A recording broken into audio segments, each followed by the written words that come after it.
Seventh meeting of the of Jacksonville.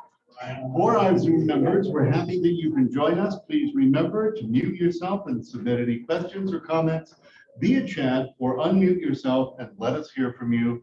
When you wish upon a star, makes no difference where you are.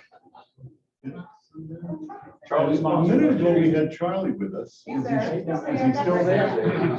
He's I'm here. All right, we were hoping that you would give us a couple of words from the assembly. It's incredible. Yeah, it's incredible. Just came out of the third general session of the week. Don't know if y'all can hear me, but I'm sitting in the House of Friendship. This place is huge. Can't even begin to show the scale of it to everyone. Looking forward to getting back and reporting to you all the first of next month about this year's convention and my thoughts for the upcoming year. I'm also a special person I hope I will hear today is from Mark Lamping, a good friend of mine, and looking forward to hearing him address the club. Thank you. Thank you, Charlie, and have a great time in Houston. A couple of other things to say as you're standing and waiting for the prayer and pledge. We certainly welcome back Lee Mercier. It's been a little while, Lee, and it is great to see you again.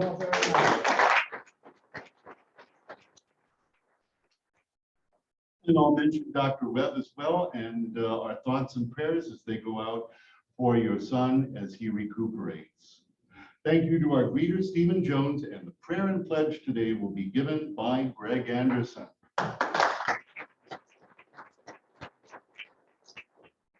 President, can we start with the pledge, please? I pledge allegiance to the flag of the United States of America and to the republic for which it stands, one nation, under God, indivisible, with liberty and justice for all. Thank you. Lord, as Rotarians, make us instruments of that peace. Where there is hatred, let us sow love. Where there is injury, pardon. Where there is doubt, faith. Where there is despair, hope.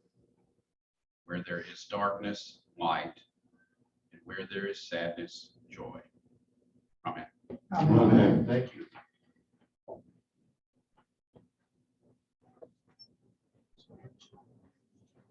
And have we Christy King with us today for family time? Yes, we do. Welcome, Christy.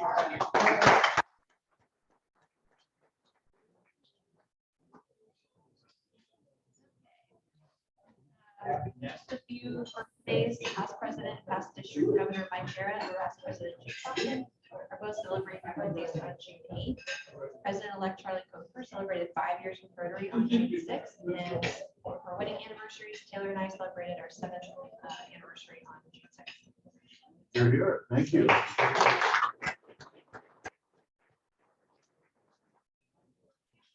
Announcements. Sign up, please, for the Hail and Farewell event. It will be held here in the DoubleTree on Tuesday evening, June 28th. There will be no lunch meeting that day, and our evening meeting will begin at 6 p.m. Spouse and guests welcome at no charge. I'm also told that there will be a brief meeting of the 2022-23 Program Committee after today's lunch meeting right here in this room. Okay, to introduce visitors and guests, Parker Shield. Welcome, Parker.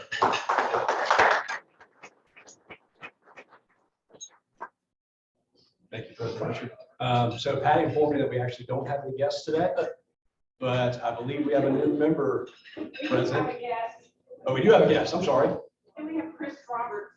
He's at the buffet.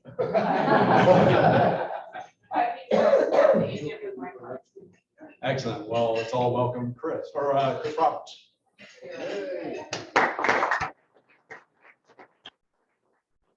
Any other guests that we have not? Hey, there he is. Any other guests? All right. I believe we have a new member who is present. I've been told. Chris, do we have a new member today? No? Just you. False information. All right, well, that should do it for our guests. And sing time? Now 6 on time.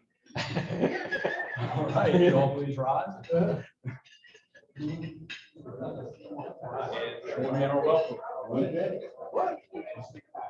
We here in Rotary welcome you today.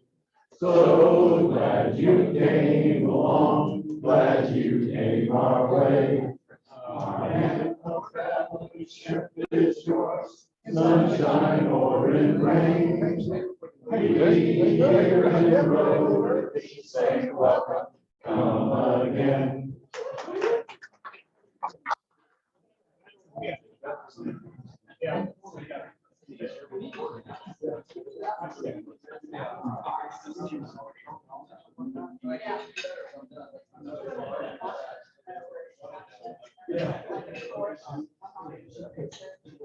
We have gone through the agenda for our meeting so quickly that I'm torn about whether to proceed with our speaker or give us a few minutes just to chat. Consideration of our speaker's time, this is probably. Let's do that. We got a lot of questions for you. The voice of reason prevails, and therefore I will call upon Harlan Foss to introduce our speaker.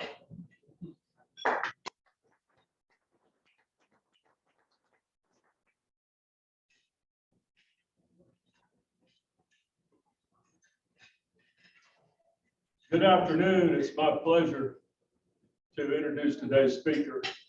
He is no stranger to Jacksonville and especially to our club. He's spoken to us a few times over the years, and I've always enjoyed getting the update of all things Jaguars, and I'm sure today will be no different.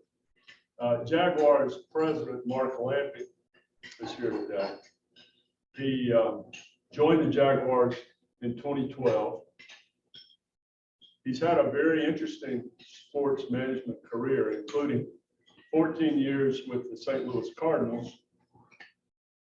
And he spent 4 years as the CEO of a construction firm that built the MetLife Stadium, home of the Giants and the Jets. And I think that experience has come in handy with some of his other projects, such as the Dailies Amphitheater and the low controversial projects like Lot J. And but in all seriousness, looking forward to the shipyards and what comes out of that. So Mark is in charge of the business operations of the Jaguars and the construction projects that go on. Mark has an interesting distinction I read in his bio that he has both a Super Bowl ring and a World Series championship ring. I'm assuming that's with Cardinals. Yeah, they have a few. Yeah. So Mark and his wife Cheryl have 3 children and 6 grandchildren, and we're happy to have them today. Welcome, Mark.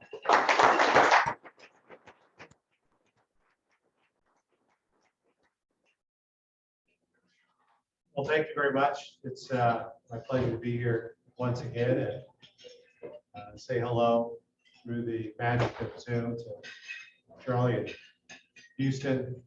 He doesn't know it, but I heard he celebrated his 5th anniversary of Rotary just yesterday. Second biggest thing to celebrate on June 6th. The most important thing to celebrate was my 42nd wedding anniversary, which was yesterday. Charlie's a great person, has served this community exceptionally well, and one of the greatest things he does is his daughter's one of our best employees.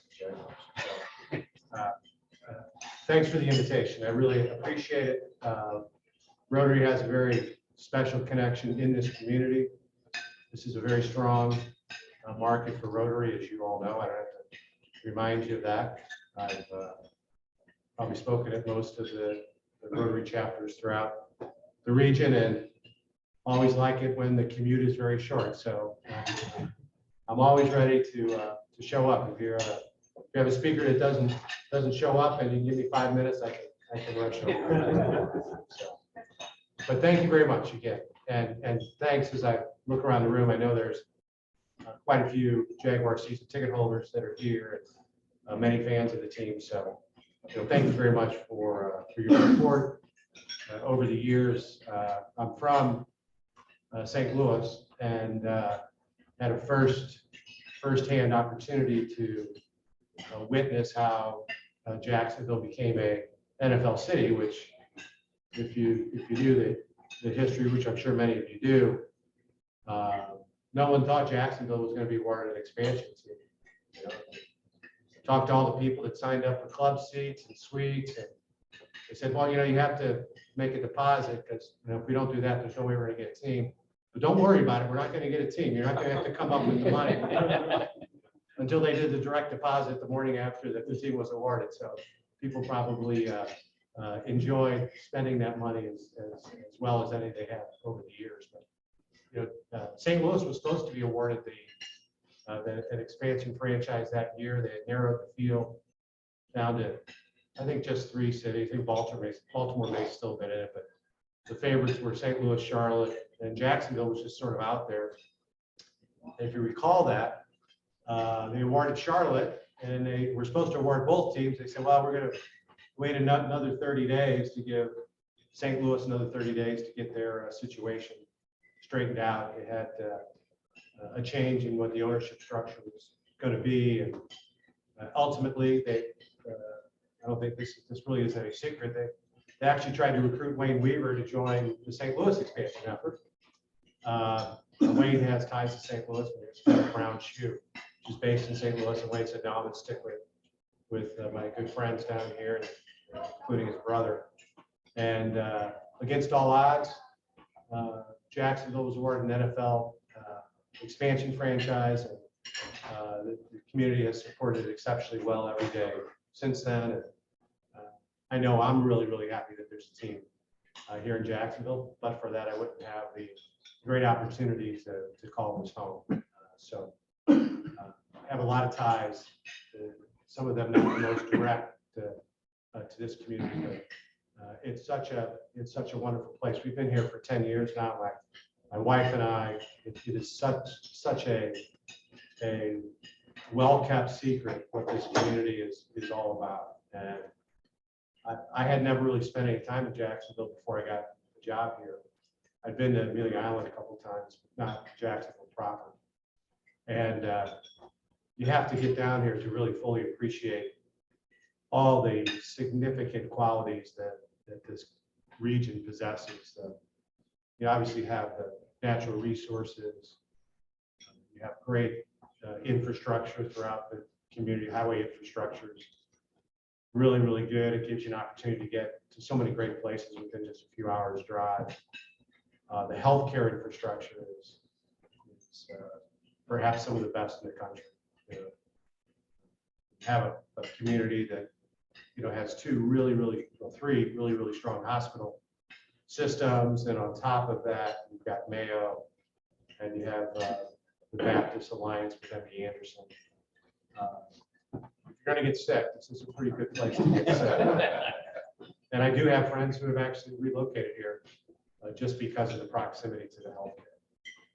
And it's interesting as you know about Jacksonville and the proton therapy complex that was built that 10 or 15 years ago. And I happen to be talking to Dr. Thielen, the head of Mayo, and they are now building what is the next evolution of that. It's called carbon therapy. It's proton therapy, but it's about 20 times more explosive in terms of what it's able to do, which makes it significantly more effective. So they're going to build that at the Mayo campus, and it'll be the first carbon therapy facility in North America.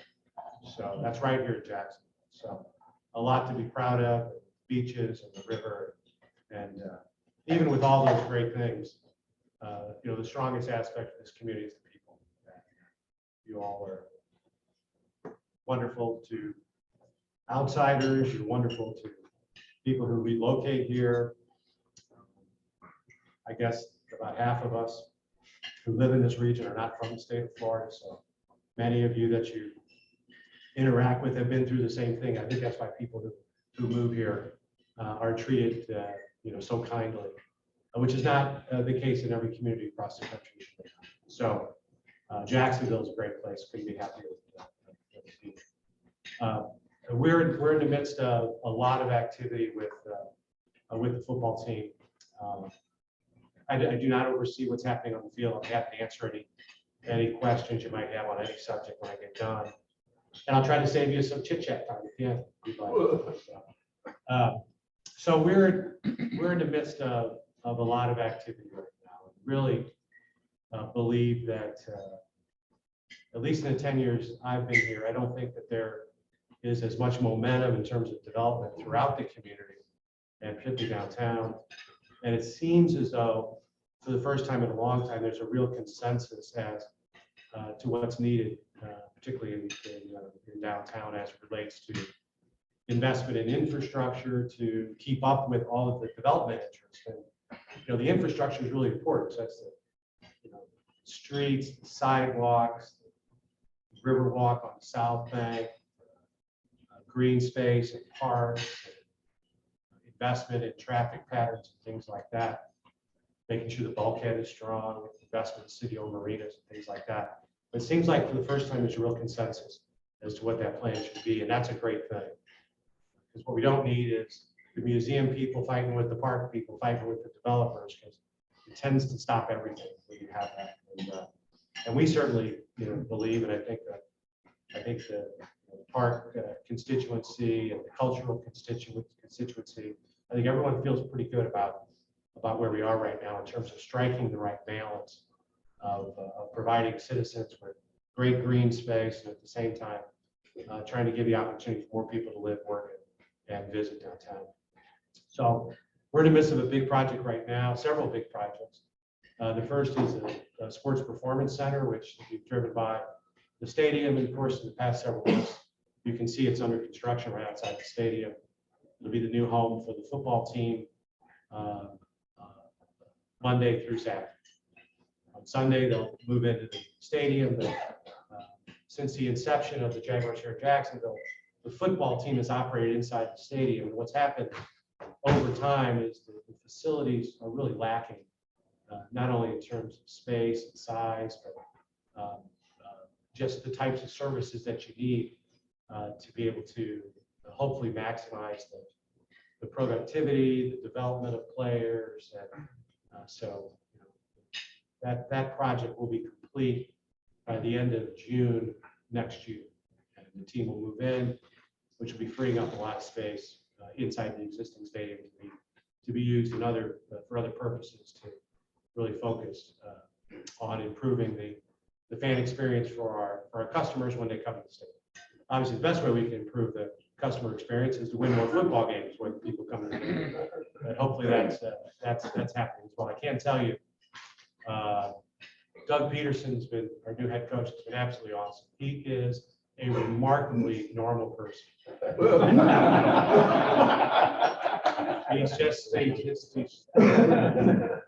He's just a normal person who works hard and understands what it's like to be a professional athlete in the National Football League. Obviously has a great track record. We couldn't be happier that he's leading the Jaguars. The other project that's underway, which is can be really catalytic in terms of its impact in downtown, is what's going on at the shipyards. And that's a very complex project, but it's a project that is hopefully going to fill a niche that currently isn't being served, at least in downtown Jacksonville. We don't have a luxury hotel in downtown Jacksonville, and we don't have any luxury condominium options in downtown Jacksonville. So both of those will be happening with the Four Seasons Hotel. 179 rooms, 25 condominiums, 3 restaurants, renovated city-owned marina. We're also building an office building. It'll be 6-floor office building. 5 floors will be occupied. 3 of the 5 will become the home of Jaguar business operations and our affiliated businesses, then we'll have a couple floors that we'll rent to whoever might be interested in having office space next to the river. And then a nice marina infrastructure building that will contain a ship store, a dockmaster's office, and a food and beverage venue, maybe an oyster bar, something like that. And to really update and remodel that marina. I'm sure there's many boaters in this room, but you know, that marina really needs a lot of help, as does the bulkhead, which is actually failing in large parts of the South Bank. So all those things need to be dealt with. But we'll end up with a nice marina that is dedicated to transient boaters. It isn't designed to be a place where somebody who buys a condo and can dock their boat there. In fact, it's just the opposite of that. It's for transient boaters, and you know that marina will continue to be owned by the city, but it's owned by the city under a lease from the state of Florida, which has to be renewed every 5 years. So that marina sits on top of land that's owned by the state of Florida, and as such, that lease needs to be renewed.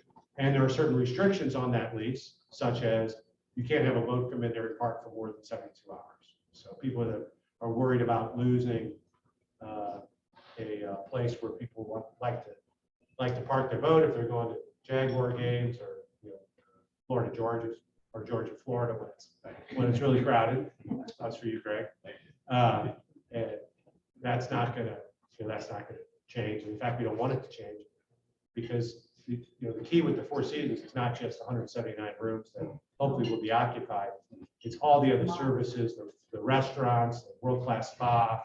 All of those things rely on customers from the community. And to the degree you can make it easy for people to get there, whether it's walking along a finally completed river walk on the north bank, or coming by boat, or coming by electric vehicle, which that electric vehicle program through JTA that'll come right by the Four Seasons site and through the sports complex.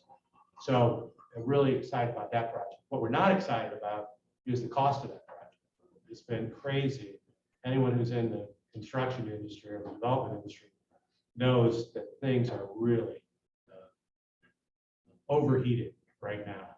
And it's a very strange set of circumstances. All these are coming together at the same time, where you have some remnants of what were the supply chain issues from COVID, which really means getting materials for the most part. And then you have unprecedented inflation rates. You have disruptions in the financial markets and at least uncertainty in financial markets, which for a lot of reasons, not the least of which is some of the unrest in the world right now. And probably the biggest factor that we've seen is what's happening in the construction industry itself, particularly amongst subcontractors. It is really, really difficult to get an adequate number of subcontractors to come and bid on projects. It's really hard to do that because there's so much work that's out there right now. There's not enough capacity in the construction industry to be able to do all that work. They're really having issues in terms of the getting entry level individuals into the construction industry, skilled or unskilled labor. And that's why you hear, if you listen to sports talk radio, you hear commercials from like Miller Electric encouraging people who want to pursue a job as an electrician to apply, because there's plenty of room. So that puts subcontractors in some respects a really good position where they can sort of pick and choose amongst the jobs that they choose to go after, which means that they probably don't have to compete as much on price, and that's driving it up too. Just to put things into perspective, our project, which we had committed to invest a minimum of just over $300 million, and now that same just over 301 million is in excess of 370 million. So, but the project plays a really important role in our long-term plans, and 70 million here or there is not going to deter Shad at all, because this is really an important project. And the reason it's important, in some respects, it's symbolic. It's sort of aspirational. It will be the catalyst. Hopefully, these plans will go through that will pretty much deal with the entirety of the North Bank from the Berkman Building all the way to Met Park. You'll have a great park that's in what is traditionally the old ship was described as the shipyards area, which is the area just east of the Berkman Tower that came down. And then you have the Museum of Science and History building a new facility on the North Bank. And then you'll have another green space. And then you'll have Four Seasons, the office space. There's another development parcel where we're working with Baptist and several other uses, but Baptist as it relates to providing some orthopedic services to help support medical tourism in this market. So, in a very quick time, that whole expanse of the North Bank could be done. Except for one parcel, all the plans are currently in place. So, excited about that. Excited about what it can do for the rest of downtown. If you follow real estate prices, you already see it. Real estate prices in and around the sports complex have gone up significantly over the course of the past 2 years. People speculating what's going to happen. So it's a good thing if you happen to own the property. It's not the greatest thing if you're a developer, because all of a sudden a property that you assume was going to cost X now costs 2 times X, and that sometimes changes people's plans. There's a really breakthrough project that I don't know that it gets enough notoriety and enough credit, but literally right next to Veterans Memorial Arena, in catty corner from the home plate entrance to the baseball grounds, there's a project. It's the Duro Apartments. It's on the location of the old Duro building, and they have the parking structure is up, and on top of that it will be apartments for rent apartments. I think 280 for rent apartments, literally built right next to the backside of where Intuition Ale Works are. And so that's a real vote of confidence in terms of that area. Our project, we're on path to close on the deal as early as this Friday. And it's one thing to get approval on an agreement. You really have to wait till the deal closes. That's when everybody becomes fully bound to the redevelopment agreement. And we're on a path to close on that either this Friday or maybe next Monday. It's just we're very, very close, which is a good thing. The next thing you may have heard about is related to the fairgrounds. I know that was reported a bit publicly, and the Jaguars have entered into an agreement with the Jacksonville Agricultural Fair Board to purchase the property. That fairgrounds property is owned by the Fair Board. We've been working with them for probably 5 years. They are really landlocked. They don't have enough room to meet the needs of what today's fairs require. They're certainly not able to meet the needs and to have the fair be able to do what it once did. And it's, they have a grumpy neighbor every once in a while when they put their midway and close down 2 parking lots. So if we have Jaguar games, parking's already tight, and we have to explain to our customers, you're not gonna be able to park there, but if you want to come back down late at night, go on the Tilt-A-Whirl or something. But they've been looking for a site that can provide them more room. There is a city-owned asset that is probably not being used at the level that it could be, and that's the equestrian center out by Cecil Field. Fair worked out a deal with the city where they would relocate out to property that adjoins the equestrian center. They would build a new fairgrounds. They'll be able to have plenty of parking, plenty of room for expansion. They'll even be able to do concerts and things like that. So they'll be able to program it more year round. It's a very complementary use to the equestrian center. The only problem was, the Fair Board is going to have to invest some money to make that happen. And they don't like to take on debt, which is fine. And the only asset they really had is the property that they own in the sports complex. So it sort of made sense for us to work together on that. We're really pleased that we were able to get that to the finish line. So they'll be relocating within the next 2.5 years. So you'll sell a couple more fairs downtown. Then they'll move into new fairgrounds. Should be able to, meet the needs of the original charter of the Jackson Agricultural Fair.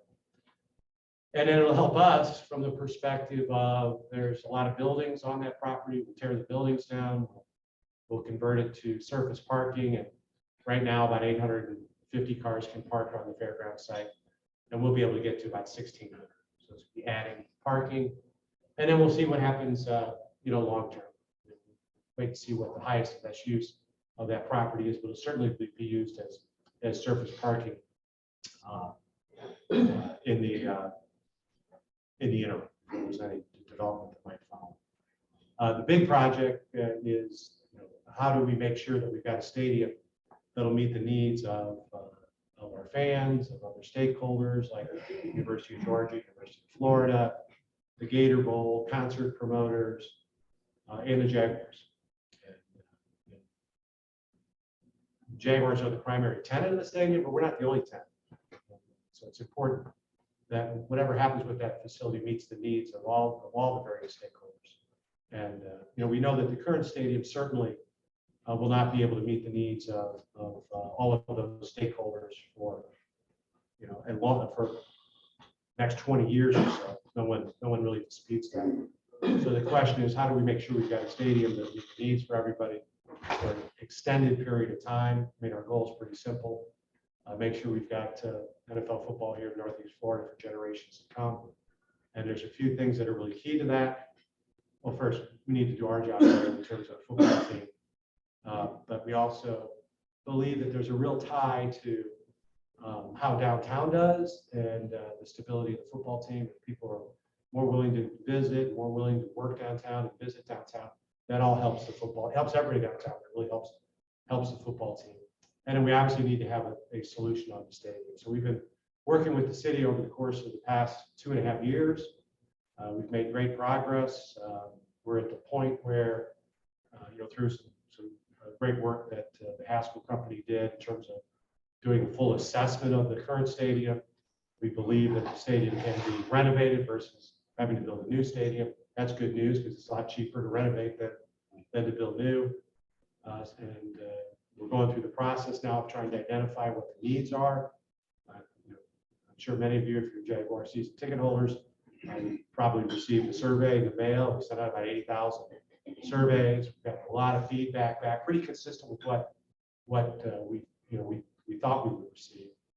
But one of the interesting things was like over 90% of the people said they really want to see the stadium renovated, and like 75% of the people said that they would either go to more Jaguar games or they would go back to Jaguar games. It was renovated. Some people just don't go, particularly if you had seats on the west side of the stadium, unbearably hot on that side.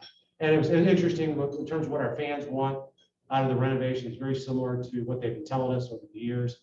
Probably the only thing that was, they want things like shade on all the seats, wider concourses, better vertical transportation, which means easier to get from level to level, the ability to walk all around the stadium, 360-degree concourses, and on and on and on.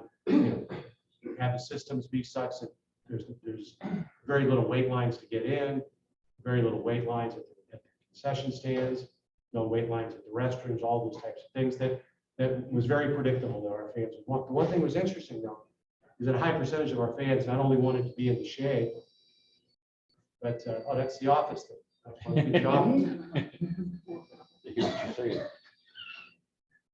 My fault. Sorry about that. Wasn't the office, it was my home. Fans said, not only did they want to be in the shade, but they also want to be protected from the rain, which is sort of interesting. We haven't had a lot of rain issues, but I guess so that's the only thing that we got out of it that was interesting. So we got a lot of this input in. We put together a nice design brief. And we actually retained 8 prominent sports architects from around the country. Retained them at the end of last year. Received conceptual presentations from all 8 of them in April, so they had 3+ months to come back with their concepts in terms of how they would go about renovating the stadium, what the schedule would be, what an estimated cost of that would be. Now we're trying to narrow that field down a little bit. And have the Jaguars paid for this part of the process, but we invited the city to participate, a representative from the mayor's office sitting in on all the presentations. So we're continuing to move it forward. There's really not a lot to talk about, because until you know what you're going to build and you have a good idea of what it's going to cost, there's really no discussion. We are operating under the assumption, which we think is a very, very accurate assumption, is that the stadium will continue to be owned by the city, and the football team will put a lot of money into the renovation, and the public's going to put money into this publicly owned stadium. It's been the premise of the entire relationship the Jaguars have been here. If you looked at the current stadium and every dollar that's gone into it, from the initial renovation to the most recent renovation of the stadium, it's basically been about 2/3 public money, 1/3 money from the team. Now, some of the more recent projects that we've done, and this is more credit to Shad, is that we've done 50-50 sharing relationships on some smaller projects with the city. Daly's Place as an example.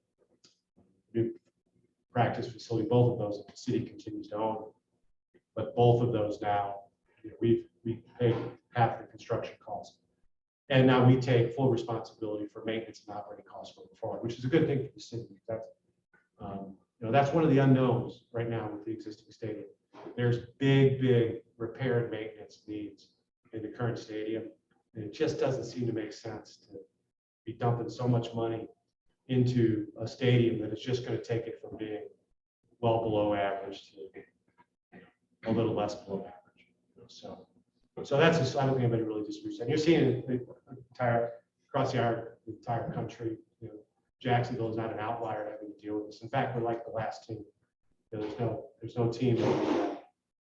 There's no team now with the recent agreements in Buffalo, and with the relocations of the Rams, the Chargers, and the Raiders. There's one stadium in the entire National Football League that has either not been built since after the Jaguars arrived, or had in excess of $400 million for renovations, and that's us.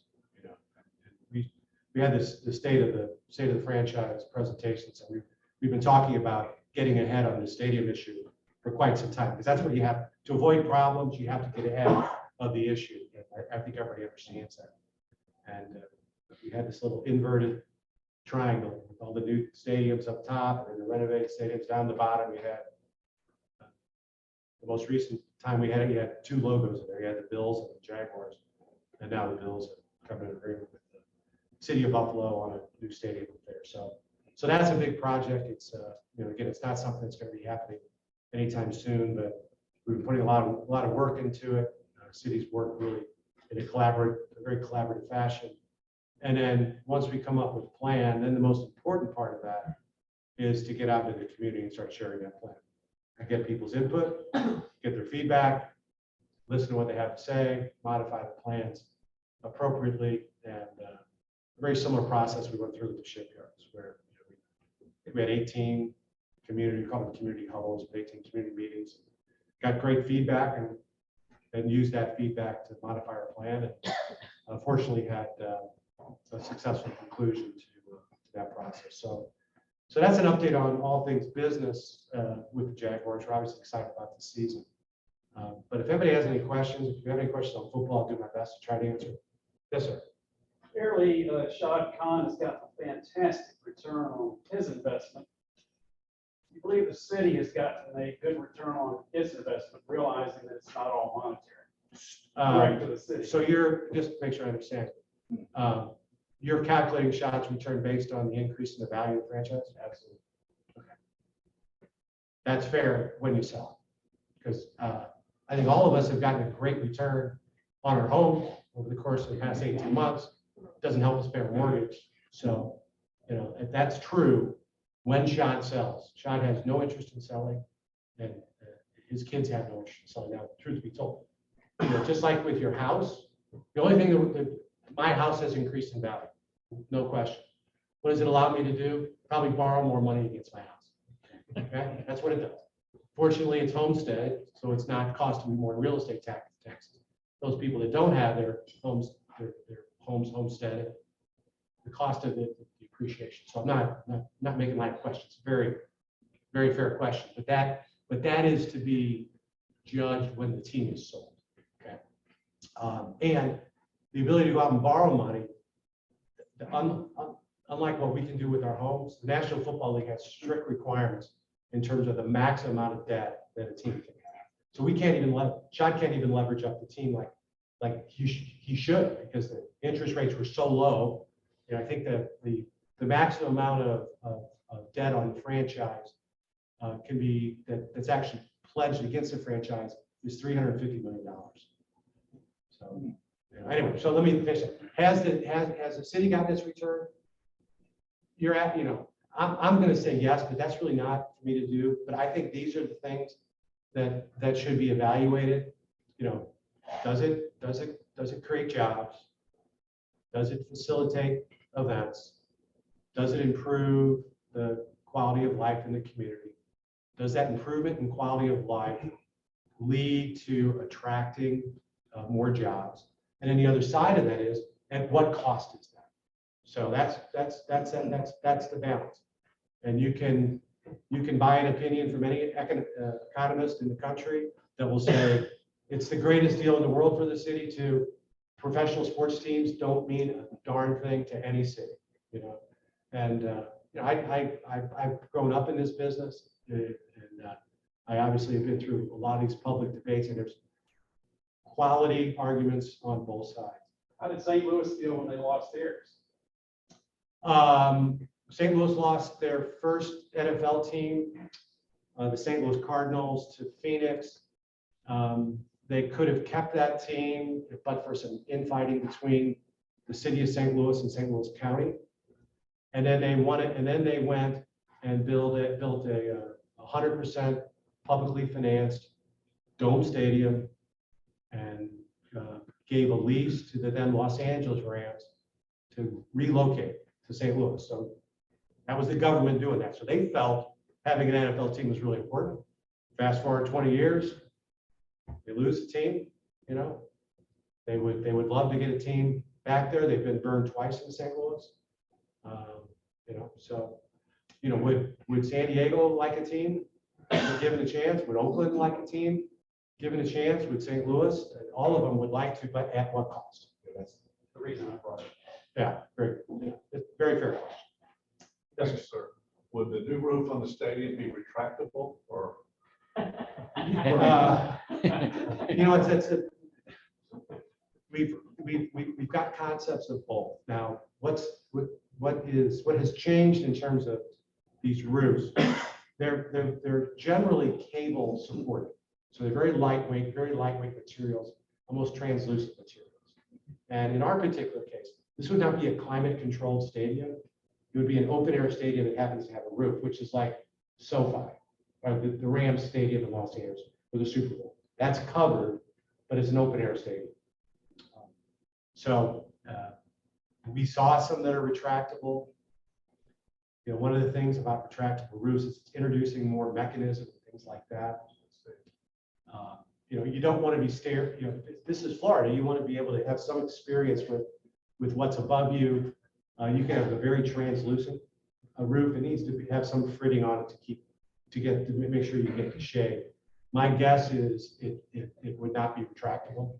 It's less expensive to do it fixed. But the way the roofs are designed, they're not sealed on the top. They're generally two sections. You really can't tell as you're down below. But you've got the big section in the middle. It typically would be over the field, and then you have everything that's over the stands.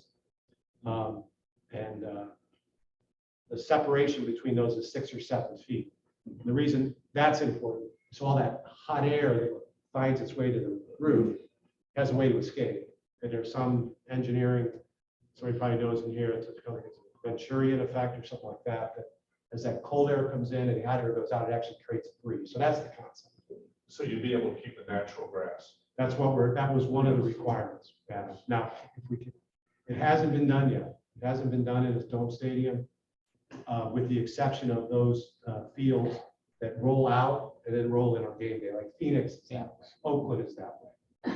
But we don't have the room next to that. But again, the roofs have gotten very translucent, very lightweight, and the goal is to keep a natural grass field because that is preferred, particularly by older players. Although the most recent health and safety results that we just saw at annual meetings this year, the NFL keeps very close tabs on the number of injuries that happen on natural grass and on artificial turf. There's really no difference these days. We're about the same. So a poorly maintained grass field is worse than a well-maintained artificial turf, and vice versa. Yes, sir. One comment and one question. So I can tell you that I, for one, I feel like we're incredibly blessed here in Jacksonville to have an owner like Shad Khan with the deep pockets that he has to be able to be a co-investor in terms of trying to redevelop and recreate our downtown. I think that, I mean, I'm in the financial services business. We have clients that fly into Jacksonville, and it's embarrassing for me when they ask me where they should stay, for me to tell them to go to Palm Beach or we go to Million Island. And we have to have something in downtown to revitalize downtown. So that's my comment. My question is, in terms of the Four Seasons development and Shipyards development, I know you have a construction background, so maybe you won't make any promises here, but what type of time frame are we looking at in terms of The current schedule has the hotel and the office building, in fact, the whole project being completed by the end of 2025. So we would expect to start, like I said, we'll close within the next 7 days, it looks like. The only reason it's slowing down closing is just the documents. Imagine how complex of a transaction it is. But we would begin horizontal work, site work, and some environmental cleanup work needs to be done. Start that well before the end of this year. And then we would start going vertical about a year from now. And it's a 30-month construction schedule. Yes, sir. Mark, continuing on the roof theme, what do football operations think about the roof, and what do TV operations think about the roof? Because most of the roofs cast a very harsh shadow for our 1 o'clock games. It's hard for the TV to focus in the bright and then come into the shadow quickly enough to follow the action properly. I'm sure it affects play in some way as well, especially on the kicking game and a deep passing game and that sort of thing. So what do they say about the roof? Well, let's start with TV first. TV loves our current stadium. Yeah. Our fans hate it. Because we have very little shade until, you get, if you have a 4 o'clock start, you'll start getting, you can start something over. So there's not a lot of shade on our field. There is some, but the problem is we have to get shade on the seats. That's a 100% have to do. Right. And if we're going to do that, we have to make that trade-off. At the end of the day, I'm not sure we're really that concerned about what the TV people think. We're more interested in the comfort of our fans. On the other hand, on the football side, if it becomes sort of unique and you get shadows, different places on the field at predictable times during certain times of the year, it almost can become a bit of an advantage, and that the playing field becomes unique. So that should provide a little bit. So there's not pushback from the football side. Football really wants the stadium and the sidelines to be cooler than it is right now. The conventional wisdom was, boy, we're going to have a huge advantage because we got these teams that have been training in 55 degrees up in Green Bay. And when they come down here in September and they play, they're just going to melt. We're going to force them to wear their black uniforms. We're going to wear white and we're going to win all the games. But that's not what happens. People train in all types of conditions. And it affects our players, even though they do. get out there. So was there little parts of that that I missed? No, that's it. You can't put shade on the seats without putting shade on the field. That at certain So- times, hasn't it? Right. It's really what's interesting is that as part of this, you have to do, or climate studies are done that, and the sun on the field is different in December than it is in September. So you have to design it in a way, and it's different at a 1 o'clock kickoff versus 4 o'clock, and you don't care if it's a 7 o'clock kickoff. And the other side of that is the prevailing winds also change a little bit. So you really want to design the stadium in a way that you capture those winds so you can get air through the stadium. So, question deals with, I guess, the relationship with London and whether or not there's much Jacksonville influence or Jaguar influence on that. What, kind of, how you envision that part? Yeah, I think, our presence in London has been really good for the franchise. If you talk to members of, the Chamber of Commerce, Jax USA, the Chamber treats it as like a trade mission every year. And people are really aware of that. So a large contingent of Jacksonville people go over. They usually arrive the Monday before the game, and they're calling on companies, pretty much all throughout the southern part of England, and they have brought jobs back to Jacksonville. This happens. So I think it's one of those things that it was designed to be a win-win, and as far as we're concerned, it's worked really well, and we would like it to continue. Having said that, having us go beyond one game a year, I don't see that happening. It was interesting. We really had almost no feedback on having one game a year over there, particularly now that every other year you get an extra home game since they've gone to 17 games. So very little feedback about that.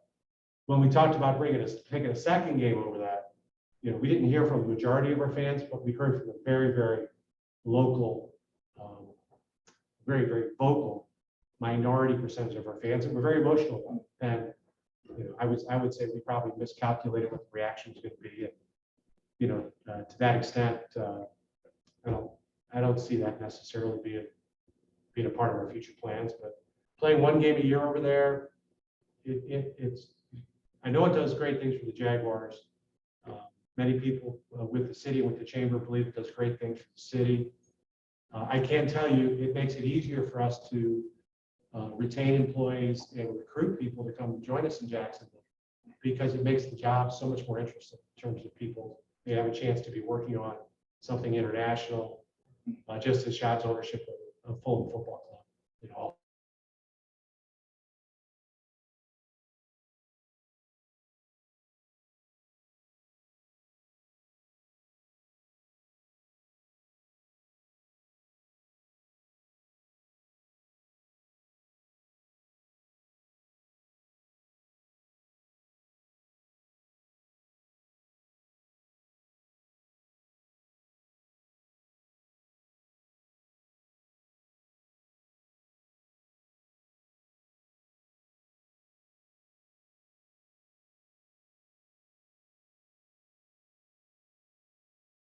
From the chamber's perspective, from Jax USA perspective, this partnership that we have with the Jaguars is invaluable.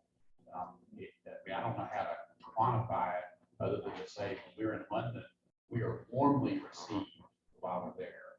And that's because of the great reputation that this organization has by ownership and also by management. But you also know that Shad owns Fulham, which is a Premier League team. And that team is part of the culture of London. So, what I would say is that we have seen direct job growth as a result of this, but also great reception from the folks in London, which is, I think, all accounts, the world's financial center. Yeah. Anyway, so I was, before I had somebody speak over my shoulder. We've just entered into a new 3-year agreement.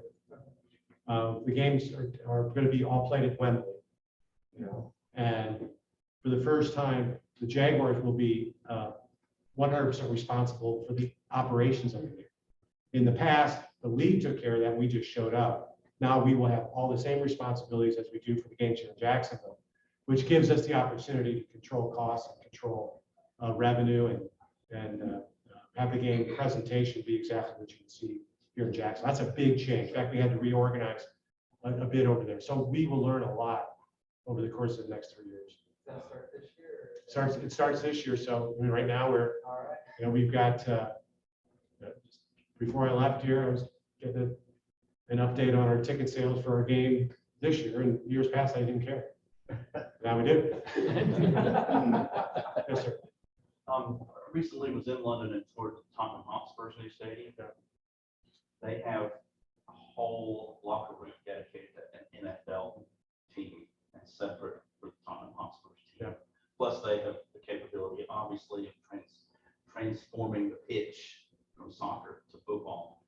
My concern is the Jaguars going anywhere. It's what if they obviously have in sight having a permanent team there at some point because they spent a lot of money on that. Yeah, what are your thoughts? Well, they would absolutely love to have a permanent NFL team there. And as they're out trying to sell their naming rights, they are basically alluding to that. Oh, they're going to get a team at some point. And what I can say about that is that it's a great stadium, one of the best stadiums in Europe. We like Wembley better, but it's a whole different deal. For just it's easier to get to. It's a very, very historic stadium. It's not associated with one and no single Premier League team, and there's a lot of allegiances that you have to worry about. But there are stadiums where an NFL team could go over there and play. By witness, there's 3 games this year being played 2 different stadiums. They also played in Twickenham 1 year. It's a huge market. There's plenty of NFL fans to support the team, and there's interest in it. Okay. The problem has nothing to do with stadiums or fans. That's usually what you would do. It's the logistics. It's how do you deal with the tax differences? How do you deal with scheduling? Because you wouldn't want the team to go back and forth every week. You'd probably have the team come to the U.S. and play 3 games. They'd be based someplace in the U.S. How do you try out players during the week? You'd have to have a base of operations in the U.S. It may actually require, realignment. So if whatever team is going to be playing in London, you better make sure that they're located, that at least the teams they're playing are in the Northeast. So that London team probably belongs in the AFC East, right? And Miami would move out to Middleborough. We are nearing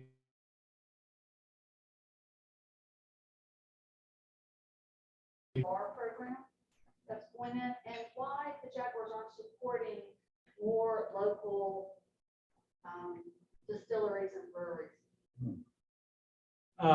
You're in charge of operations, right? Right. Yeah. No. We have, we have commercial relationships with vendors. Okay. We sell the food and beverage rights within the stadium to an entity, and they pay us a sizable amount of the gross. Okay. And then they are responsible for product choices. We've spoken with probably about every, I can't say everyone because I can't know for sure, there's so many of them, but most of the well-known microbreweries we've talked to. We just don't want to say, hey, here, bring your product into our stadium. It'll be great. People will love it. Okay. What we usually say is, we'd like you to become a sponsor of the Jaguars. And as part of that, you're probably going to get product distribution in the stadium. That's just one of the vagaries of the way that our business works. It's so different around the country. If we had significantly higher ticket prices, we wouldn't have to be focused. We wouldn't have to be worried about the profitability of food and beverage. But food and beverage profitability is really important to us. In other cities where their ticket prices are higher, the food and beverage is more sort of a tactical, which is let's use the food and beverage to support the ticket prices. And of course, that's what you would do. You bring in local food vendors. You bring in local craft beers. The reality is that like 75% of our total revenue on food and beverage is liquid, and most of it's beer. And the overwhelming high majority of that is domestic, mass-produced beers. The craft beers are great. I love the craft beers. I drink them myself. But from a commercial standpoint, it's, we do have craft beers in Florida, stand several places. And then we have a lot of different craft breweries represented there. But those that love those, I'm sure you do, like I do, you probably wouldn't have been asking, but either that or you own it distillery. That's the answer. I don't know if it's really a great answer, but that is why you don't see more. Thank you so much.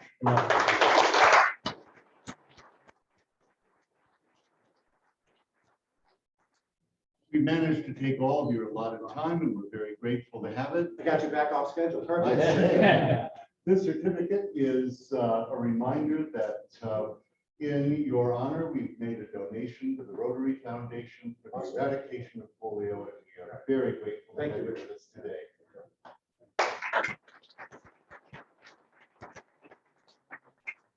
Two reminders, the Hail and Farewell Party needs your reservation if you have not already done so. It is June 28th, right here at the DoubleTree at 6 p.m., and you can bring a guest for free. The program committee for next year will be meeting directly following this meeting right here in this room. Did I miss anything? Okay, I got the whole thing. As we end our meeting, we recall our membership motto, each one bring one, and conclude with our club motto, service above self, one profit, who serves best.